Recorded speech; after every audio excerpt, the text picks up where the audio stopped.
Jabal Sur ini seperti yang saya sampaikan tadi adalah merupakan tempat saksi sejarah bagaimana perjalanan dakwah Nabi Sallallahu Alaihi Wasallam.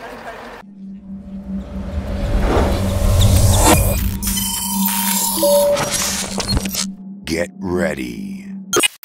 Seperti yang saya sampaikan tadi bahwa nanti setelah haji ada program lomba uji nyali, ya, insya Allah. Tetap bagi yang sehat, fit ya. Nanti insya Allah setelah haji kita programkan mendaki Jabal Sur dan Jabal Nur insya Allah ta'ala. Ini sekedar melihat dari bawah saja ya. Ya, itu ada yang putih-putih itu Pak, ada Pak ya. Ya. Baik, Jabal Sur ini seperti yang saya sampaikan tadi adalah merupakan tempat saksi sejarah bagaimana perjalanan dakwah Nabi Sallallahu Alaihi Wasallam. Jadi setelah Nabi diperintahkan oleh Allah Subhanahu Wa Taala agar mengajak manusia secara terang-terangan, maka Nabi Sallallahu Alaihi Wasallam mengumpulkan kaum kerabatnya dan penduduk Mekah agar berkumpul di lereng Jabal Sofa, ya, di Bukit Sofa. Maka berkumpullah mereka tidak mengira apa yang didakwahkan Nabi. Kemudian Nabi berpidato di hadapan mereka, ya ma'asyara Quraisy, wahai kaum Quraisy, jika aku sampaikan kepada kalian bahwa di sebelah gunung sana ada seekor harimau yang siap menerkam kalian, apakah kalian percaya dengan apa yang aku sampaikan? Dengan serentak masyarakat Quraisy itu menyatakan, kami beriman, kami percaya wahai Muhammad, karena engkau belum pernah berbohong kepada kami. Dan memang Nabi mendapatkan gelar Al-Amin ya. Karena sudah ada pengakuan demikian, kemudian Nabi menyampaikan kepada mereka, ini anal basyirun nadir. Wahai masyarakat Quraisy, aku diutus oleh Allah sebagai pemberi kabar gembira bagi yang taat dengan surganya dan kabar takut bagi yang melanggar perintahnya. Waktu itulah paman kandungnya ya, yang bernama siapa? Oh bukan, Abu Lahab ya. Abu Lahab dengan berkacak pinggang mengatakan, labtabban laka ya Muhammad, celaka kamu Muhammad, hanya untuk begini kamu mengumumkan kami para tokoh ini. Maka turunlah surat sebagai bantahan bahwa yang celaka bukan Nabi tetapi Abu Lahab sendiri. Turunlah surat tabbat yada dan sampai akhir ya. Setelah itu Nabi mendapatkan berbagai tantangan, rintangan, bulian. Para sahabatnya yang beriman ada yang dibunuh ya, dihina, dicaci dan semuanya dengan berbagai penderitaan. Setelah berjalan sedemikian rupa, akhirnya Allah Subhanahu Wa Taala memerintahkan Nabi agar berhijrah ke Madinah ya, berhijrah ke Madinah. Setelah di Mekah ini selama 13 tahun, Nabi kemudian diperintahkan oleh Allah untuk hijrah ke Madinah.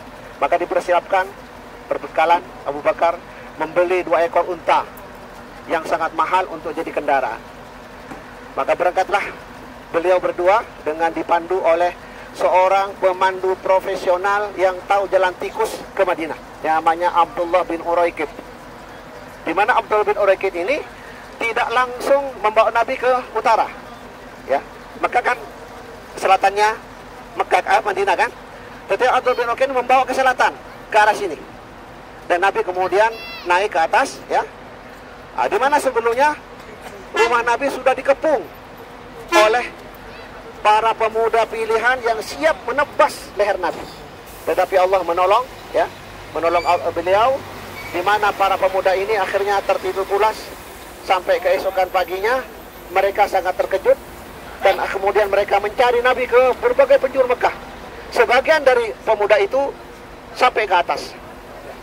Dan Abu Bakar sangat khawatir tentang keselamatan Nabi.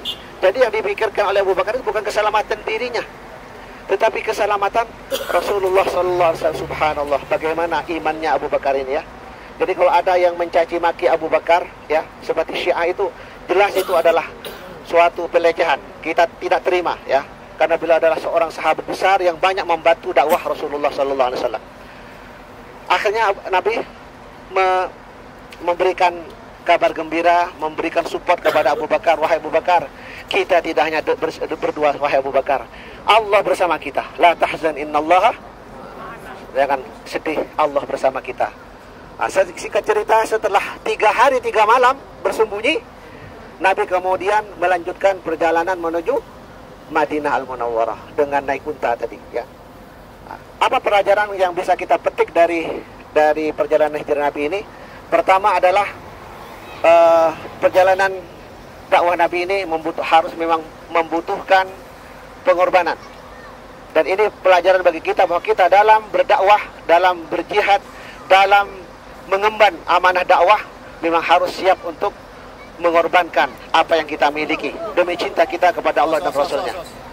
Yang kedua, pelajaran yang kedua adalah bahwa selama kita istiqomah, Allah pasti akan menolong hambanya. Termasuk kita yang istiqomah dalam jalannya pasti akan ditolong oleh Allah Subhanahu wa taala, ya. Seberat-berat masalah pasti Allah akan selalu memberikan jalan keluar. Karena bagi kita ini, ya, dalam hidup ini ada namanya, ya, sunnatullah, ada inayatullah, ya. Kalau orang kafir hanya mendapatkan sunnatullah, berusaha maksimal mendapatkan keberhasilan. Tetapi bagi orang beriman termasuk kita membutuhkan inayatullah, pertolongan Allah Subhanahu wa taala, seperti yang dialami Rasulullah SAW. Itu mungkin sekilas mengenai penjelasan tentang Jabal Sur ini. Insya Allah setelah haji, ya, dalam kondisi fit, nanti insya Allah kita programkan apa tadi? Lomba, iya.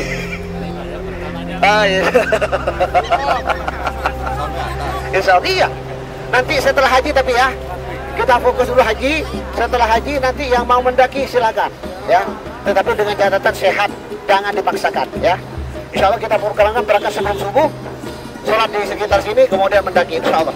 Baik, kita foto dulu, ya. Ya, siap ya. Siap. 1